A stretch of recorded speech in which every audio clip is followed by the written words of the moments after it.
సుమన్ టీవీలో మీ business promotions కోసం ఈ కింది నెంబర్ను సంప్రదించగలరు.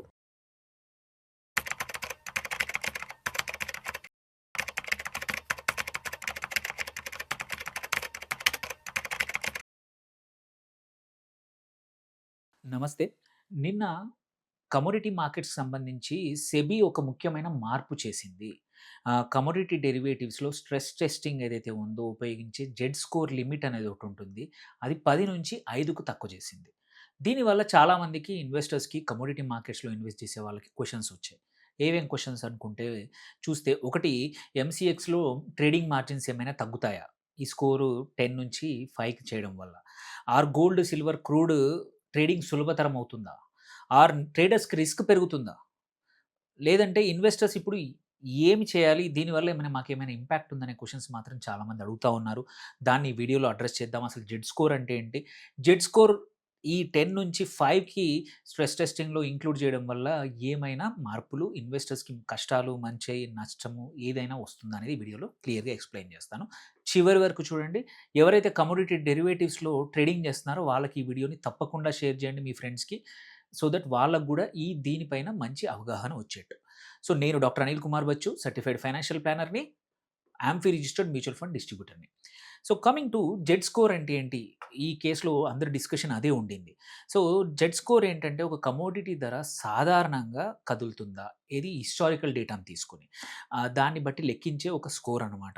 ఇదేంటంటే ఎక్కువగా ధర పెరిగినా లేక పడిపోయినా సరే అది అబ్నార్మల్ మూవ్‌మెంట్ అంటాం. అంటే ఒక లిమిట్‌లో పడిపోతే పర్లేదు, ఎక్కువగా ఉంటే. ఈ అబ్నార్మల్ మూవ్‌మెంట్ అనేది ఎంత పెద్దదో అని స్టాండర్డ్ డీవియేషన్‌తో కొలిస్తే వచ్చే నంబరే జెడ్ స్కోర్ అనమాట.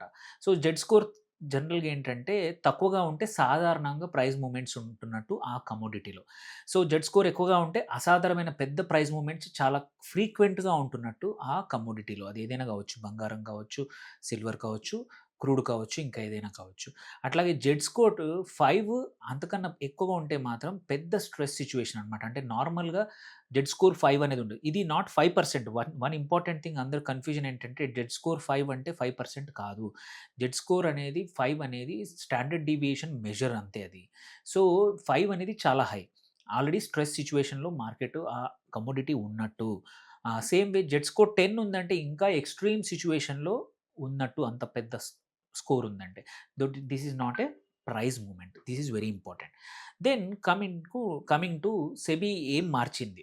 సో ఇది జెడ్ స్కోర్ గురించి అందరికీ తెలుసుకోవాల్సిన అంశం. సో క్లియరింగ్ కార్పొరేషన్స్ ఏవైతే ఉన్నాయో కమోడిటీ మార్కెట్‌లో ఒక ట్రేడర్ డిఫాల్ట్ అయితే ఏందంటే అతని బాధ్యతలను హ్యాండిల్ చేయడానికి సేఫ్టీ ఫండ్ అనేది ఉంచుతుంది. దాన్ని ఏమంటారంటే కోర్ సెటిల్మెంట్ గ్యారంటీ ఫండ్ అంటాం. సో ఇది కోర్ ఎస్‌జిఎఫ్ అంటారు దీన్ని. సో ఈ ఫండ్ ఎంత ఉండాలి అనేది నిర్ణయించేది మాత్రం స్ట్రెస్ టెస్టింగ్ ద్వారా డిటర్మైన్ చేస్తారు.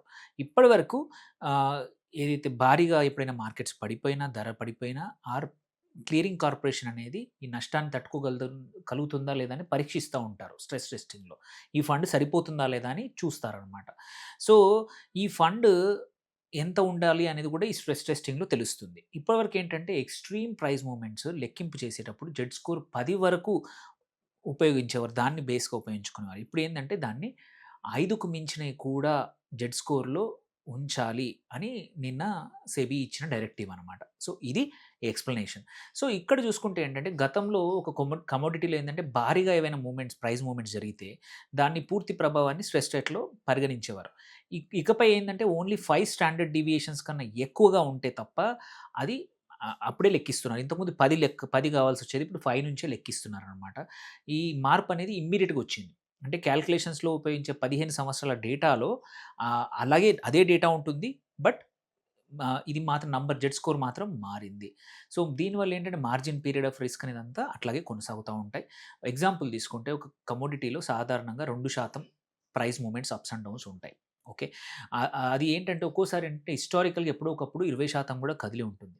సో ఇలాంటి ఎక్స్‌ట్రీమ్ మూవ్‌మెంట్స్‌నే రిస్క్ మోడల్‌లో పరిగణించేవాళ్ళు. సో అదే ఇప్పుడేంటంటే గతంలో ఏందంటే జెడ్ స్కోర్ 10 పైన ఉండేదాన్ని లెక్కించేవారు. ఇప్పుడు 5కు మించిన వాటిని గూడా ఎక్స్‌ట్రీమ్ మూమెంట్స్ అనే స్థాయిలోనే పరిగణిస్తున్నారనమాట. అది ఒకటే తేడా. సో, దీనివల్ల ఏమవుతుందంటే క్లియరింగ్ కార్పొరేషన్‌కి అవసరమైన సేఫ్టీ క్యాపిటల్ అనేది కొంత తగ్గే అవకాశం ఉంది. సో, ఇంతకుముందు కావాల్సినంత ఫండ్ ఇప్పుడు అవసరం ఉండదు. ఇది 5 చేయడం వల్ల. సో, మార్కెట్‌లో ఏందంటే ప్రైస్ మూవ్‌మెంట్ తగ్గుతుందని మాత్రం దీనివల్ల కాదు. Very important. 10 నుంచి 5 చేశారు కాబట్టి వొలటిలిటీ తగ్గుతుందని కొద్దిమందికి అపోహ ఉంది. అస్సలు జరగదు. సో, ఇన్వెస్టర్ స్టేటస్‌పై ఎలా ప్రభావం చూపిస్తుంది? మరి ఎందుకు మీరంతా మాట్లాడుతున్నారు అంటే మాత్రం, సో, ఇది రీటైల్ ఇన్వెస్టర్స్‌కి ఇమ్మీడియేట్‌గా బెనిఫిట్ కాకపోవచ్చు. లాంగ్ టర్మ్‌లో మాత్రం రీటైలర్స్ ఇన్వెస్టర్స్ యొక్క ట్రేడింగ్ మార్జిన్ తగ్గుతుందా అంటే ఇప్పుడైతే ఇమ్మీడియేట్‌గా అయితే పక్కా తగ్గదు. But me broker gold, silver లేదా నేచురల్ గ్యాస్ ఫ్యూచర్స్ ఏవైతుందో ఎంత మార్జిన్ వసూలు చేస్తారో అది ఎక్స్‌చేంజ్ రూల్స్, వొలటిల్స్ కొన్ని మాత్రం ఆధారపడి ఉంటుంది. అక్కడ లాంగ్ టర్మ్‌లో చెప్పలేం. మరి బెనిఫిట్ ఎక్కడుంది అంటే ఏంటంటే, భవిష్యత్తులో మాత్రం క్లియరింగ్ కాస్ట్ తగ్గొచ్చు దీనివల్ల. ఎందుకంటే క్లియరింగ్ కార్పొరేషన్‌కి మరియు క్లియరింగ్ మెంబర్స్ ఎవరైతే ఉంటారో వాళ్ళకి తక్కువ క్యాపిటల్ రిస్క్ బఫర్ అవసరం ఉంటుంది. వాళ్ళ అమౌంట్ తక్కువగా ఉంటుంది కాబట్టి అప్పుడు ఆబ్వియస్‌లీ వాళ్ళు మార్జిన్స్ కాస్ట్ తగ్గొచ్చు క్లియరింగ్ కాస్ట్. అట్లాగే ట్రేడింగ్ లిక్విడిటీ పెరగొచ్చు. So, which is very good. ఎందుకంటే ఎక్కువ లిక్విడిటీ పెరిగితే మనకు గూడా అవసరం వచ్చినప్పుడు గానీ మార్కెట్‌లో మనం ట్రేడ్ చేయడానికి ఒక కాన్ఫిడెన్స్ ఎక్కువగా ఉంటుంది. అట్లాగే బిడ్ ఆస్క్ స్ప్రెడ్ గూడా కొంచెం మెరుగుపడొచ్చు. Institutional participation పెరగొచ్చు. మళ్ళీ ఇంకోటి కమోడిటీ డెరివేటివ్ మార్కెట్స్‌లో ఆన్ ద హోల్ వాల్యూమ్స్ కూడా పెరగొచ్చు దీనివల్ల. సో, కానీ ఈ బెనిఫిట్ మొత్తం రిటైల్ ఇన్వెస్టర్స్‌కి చెందుతుందా అంటే చెప్పలేము. సెబీ గూడా చెప్పలేదు. ఎవరు చెప్పలేరు. యాక్చువల్ ఇంపాక్ట్ మాత్రం ఎక్స్‌చేంజ్ మళ్ళీ బ్రోకర్ యొక్క ఇంప్లిమెంటేషన్ పైన మాత్రమే ఆధారపడి ఉంటుంది. So, it needs some more time for this any change దీనివల్ల అవ్వడానికి. సో, ఎంసీఎక్స్‌పై దీని ప్రభావం ఎలా ఉండబోతుందో చూస్తే మాత్రం క్యాపిటల్ ఎఫిషియన్సీ ప్రకంగా చూస్తే మాత్రం పక్కా పాజిటివే ఇది ఎంసీఎక్స్‌కి మాత్రం మంచిదే. ఎందుకంటే క్లియరింగ్ ఎకోసిస్టమ్‌లో ఏందంటే క్యాపిటల్ రిక్వైర్మెంట్ తగ్గితే మార్కెట్ మేకింగ్ టెక్నాలజీ మళ్ళీ ఇంకోటేంటంటే న్యూ ప్రొడక్ట్స్‌లో ఏందంటే క్యాపిటల్ తక్కువ అవసరం ఉంటుంది. అప్పుడేమైతుంది ఇది ఒకటి ఎంసీఎక్స్ షేర్ ప్రైస్‌కైతే మాత్రం పాజిటివే. ఆహ్, కొంచెం పాజిటివ్ అంత ఎక్కువ కాదు. కాకపోతే ఏందంటే ట్రేడింగ్ వాల్యూమ్స్, గోల్డ్, సిల్వర్‌లో వొలటిలిటీ గానీ, ట్రాన్సాక్షన్ చార్జెస్ కానీ, కాంపిటీషన్ గానీ, రెగ్యులేటరీ చేంజెస్ ఇవన్నీ కూడా చేంజ్ కావచ్చు. సో, రిస్క్ కూడా ఉందా దీనివల్ల? ఇది 10 నుంచి 5 చేయడం వల్ల అంటే మాత్రం సో, కొంచెం ఎక్స్‌ట్రీమ్ సిట్యుయేషన్స్ అయితే తగ్గుతాయి. అందువల్ల రెగ్యులేటర్ ఏవైతే ఉందో రిస్క్ కంట్రోల్‌ని కొంచెం సడలించిందన్నట్టు.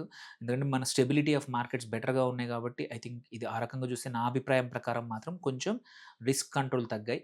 భవిష్యత్తులో వార్ గాని, ఏవైనా సప్లై డిస్రప్షన్ గాని, ఎక్స్‌పోర్ట్ బ్యాన్ జరిగినప్పుడు అట్లాగే జియోపొలిటికల్ షాక్ వల్ల కమోడిటీ ప్రైజెస్ చాలా వేగంగా కదిలితే మాత్రం యాక్చువల్ మార్కెట్‌లో లాస్ మోడల్‌లో అంచనా వేసిన దానికన్నా ఎక్కువగా ఉండే అవకాశం అయితే ఉంటుంది. ఎందుకంటే రిస్క్ కంట్రోల్స్ తగ్గాయి. ఇట్లాంటి ఎక్స్‌ట్రీమ్ సిట్యుయేషన్‌లో కొంచెం ఇబ్బందులు రావచ్చు. అట్లాగే జెడ్ స్కోర్ 5 అనేది కూడా కన్జర్వేటివ్ లెవెలే ఇంకా. ఎందుకంటే ఇంకా రిస్క్ పూర్తిగా తొలగించలేదు. ఇది ఓన్లీ 10 నుంచి 5 చేశారు. కొంచెం మోడరేట్ కంట్రోల్స్ చేశారు. ఆహ్, ఈ స్ట్రెస్ టెస్టింగ్ ఫ్రేమ్‌వర్క్ ఇట్లాగే కొనసాగిస్తే మాత్రం ఏదైనా అత్యంత అరుదైన ఏదైనా మూమెంట్ ఉంటాయి కొన్నిసార్లు. అప్పుడు మాత్రం వాటి ప్రభావం అనేది తగ్గుతుంది. ఓకే. అందుకే దీన్ని రిస్క్ ఫ్రీ ట్రేడింగ్‌గా చూడడం ప్రమాదకరం కాదు. ఇది ఓన్లీ రిస్క్ కొంచెం తగ్గిచ్చారంతే.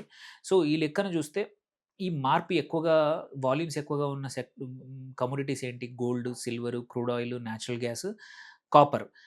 మళ్ళీ కొన్ని అగ్రికల్చర్ కమోడిటీస్‌పై పడుతుంది. సో, క్యాపిటల్ రిక్వైర్మెంట్‌లో కొంచెం మార్పు రావచ్చు గోయింగ్ ఫార్వర్డ్. సో, స్టేబుల్ ఏవైతే ప్రైస్ మూవ్‌మెంట్స్ ఉంటాయో వాటిలో పెద్ద మార్పు ఉండకపోవచ్చు. కొన్ని కాంట్రాక్ట్స్‌లో ఎక్కువగా వొలటిలిటీ ఉండదు. అలాంటి వాటికి ఇది పెద్ద ఇంపాక్ట్ చేయదు. సో, ఒక్కొక్క కమోడిటీకి ఈ చేంజ్ ఒక్కొక్క రకంగా మారుతుంది. సో, ఇన్వెస్టర్స్ ఏం చేయాలంటే మాత్రం 4 ప్రాక్టికల్ పాయింట్స్ ఈ చేంజ్ వల్ల చూసుకోవాలి. ఒకటిది రూల్ చేంజ్‌ని పెద్ద లీవరేజ్‌గా పెంచొద్దు అది చేశారని. రెండోది మార్జిన్ తగ్గినా సరే రిస్క్ అనేది అసలు తగ్గదు. జస్ట్ మార్జిన్ తగ్గినంత మాత్రం రిస్క్ ఏం తగ్గదు. ముఖ్యంగా ఏంటంటే క్రూడ్ ఆయిల్‌లో గాని, నేచురల్ గ్యాస్‌లో గాని, మళ్ళీ సిల్వర్‌లో గాని ప్రైస్ వొలటిలిటీ ఎక్కువగానే కంటిన్యూ ఉంటది. అది పెద్ద తేడా కాదు. మూడోదేంటంటే ట్రేడ్ తీసుకునే ముందు మాత్రం పక్కా మాక్సిమం పాసిబుల్ లెక్కించుకోవాలి. స్టాప్ లాస్ లేకుండా అస్సలు లీవరేజ్ పొజిషన్ తీసుకోవద్దు. ఇది వెరీ ఇంపార్టెంట్. నాలుగోది చూసుకుంటే ఫిజికల్ గోల్డ్ గానీ, ఈటీఎఫ్‌లు గానీ, గోల్డ్ మ్యూచువల్ ఫండ్‌ల పైన గానీ ఈ సర్క్యులర్‌కి ఎటువంటి ఇంపాక్ట్ లేనే లేదు. అది వెరీ ఇంపార్టెంట్. ఇది ఓన్లీ కమోడిటీ డెరివేటివ్స్‌లో క్లియరింగ్ ఫ్రేమ్‌వర్క్‌ను మాత్రమే ఎఫెక్ట్ చేసే అంశము. Nothing else. No other things will affected.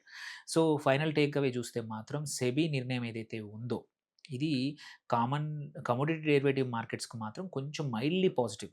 Still చెప్తున్నాను, మైల్డ్‌లీ పాజిటివ్. ఇదేదో పెద్ద చేంజ్ కాదు. అది కూడా రెగ్యులేటరీ చేంజ్ అంతే.